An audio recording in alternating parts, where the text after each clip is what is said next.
I'd like to talk to you today about some of the things I've learned over 25 years. It's amazing the mistakes I've made in that time frame, and I don't want you to make the same mistakes I did.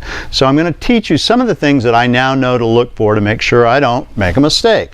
We're going to talk about American basketry, and primarily older basketry. If you're going to be buying off photographs, you need to get good photographs of the entire basket. Remember, this is a three-dimensional object, so you need all the sides, and you need to see if it's nice and level. This basket is. Sometimes they can be cattywampus, and if they are, that's a problem unless you can potentially fix it. Sometimes you can, sometimes you can't.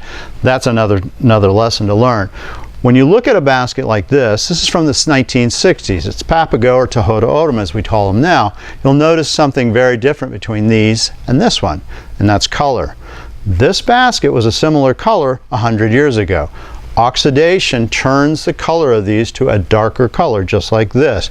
So if you see a basket that has this white coloration, chances are it's a much newer basket. If it has an old coloration like this, where it's kind of this cream color or even honey, that means it's an older basket. That's a great thing. It's hard to fake anything like oxidation. So you want to know if it has had any kind of oxidation to it or if it's a newer basket. Also, you want to look at stitch count. A basket like this, you can see, is a very fine stitch count. The finer the stitch count, the more valuable it is, just like in Navajo rugs. So look and see if it's a very tight basket and doesn't have any stitches missing, like this is all there. That's a good basket. There are some baskets called gap stitch baskets, and you can see an example here where you can see in between the wefts and the warps. That tells you it's a looser basket. It's not going to be as valuable. On this particular basket, somewhere here, we see a little tag. Now that tag is age 2. That has oxidation. So that means one of two things. One, it's an old tag that went with the basket, or two, an old tag was put on the basket.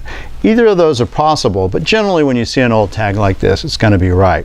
The other thing you want to look at is price. This is $20.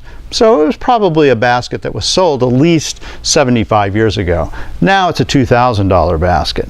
So some of the things you have to remember when you're thinking about baskets are condition, shape, size. Also, does it have stains?